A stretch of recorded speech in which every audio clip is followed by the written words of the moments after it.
From Montana's news leader, this is the MTN Noon News. And good afternoon. Thanks for joining us on your MTN statewide news on this Thursday. I'm Andrea Lutz. President-elect Joe Biden's son, Hunter Biden, says the U.S. attorney in Delaware is investigating his tax records.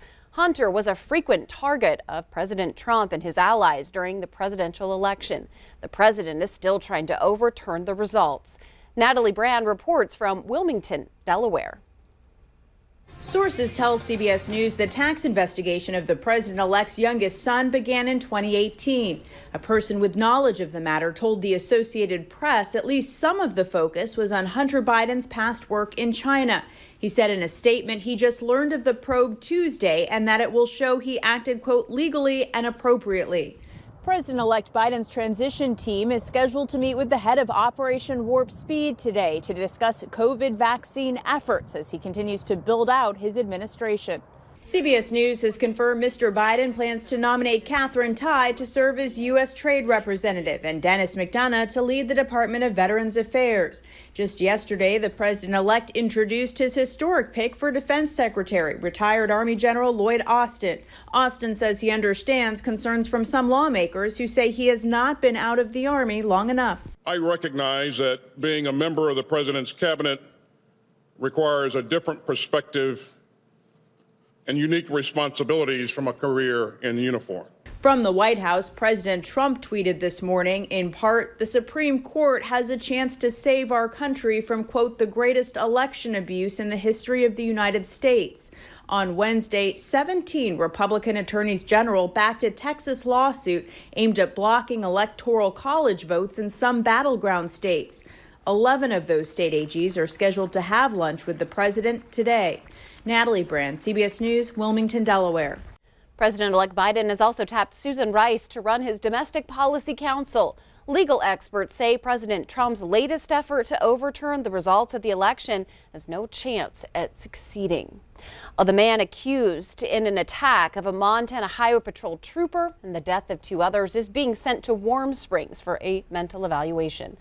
Back in June, Jonathan Bursch pled guilty to shooting Shelley Hayes, Julian Casey Blanchard, and Trooper Wade Palmer last year. But a doctor who's examined Bursch's mental health status now says he needs further examination before he can be in court again.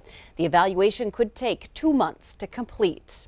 A manhunt that lasted more than a day is over, and police have arrested a suspect accused of killing a man in a parking lot of a Missoula apartment complex.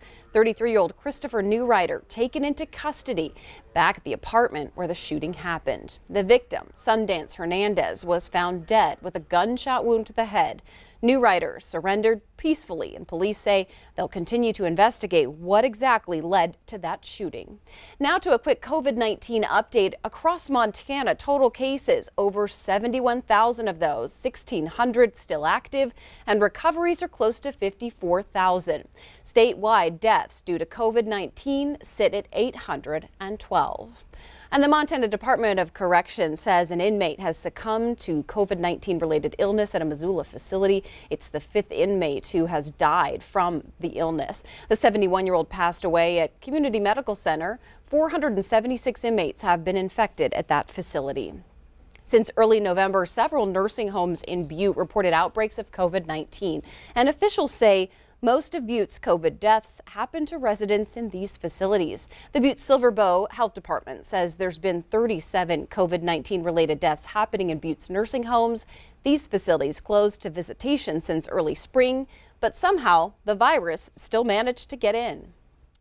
I think all things are under consideration, including HVAC issues, and trying to determine whether even moving air through a facility may have, moved along the airborne virus. So there's a lot to consider. We may never know, but once it got in, it got in.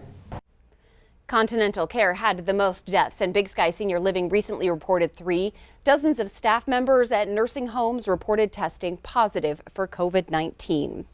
With the news of the coronavirus vaccine coming into question, there are now things that need to be thought about: logistics, distribution. Health officials for Marcus Daly Memorial Hospital in Hamilton say they'll be looking to Rocky Mountain Laboratories for that support. The lab, also located in Hamilton, will be loaning Marcus Daly some of its ultra-cold freezers to store the vaccines.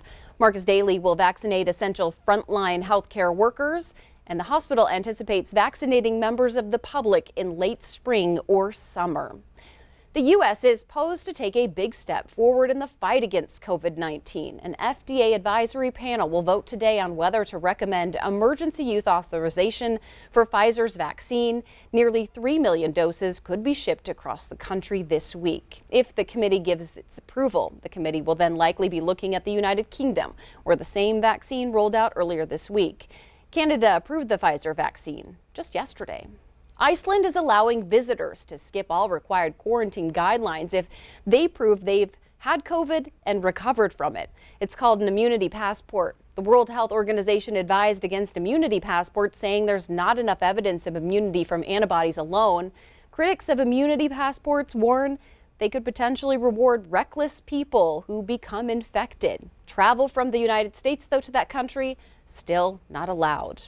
Well, from years past, if you may recall, Santa flying over the city. The Santa figurine made of bright lights would fly over Montana while strapped to an aircraft. Well, the tradition ended in Missoula in 2005, but there is a woman determined to bring it back. Lynn Lee says that the project turned into a full-time job for her family. And there's a lot involved, from locating the Santa, finding the equipment, acquiring a crane, and transporting it. It's a tentative return date, though, coming for December 19th. But there are some funds that are still needed to make it happen. And you can help with donations by visiting the Missoula Downtown website.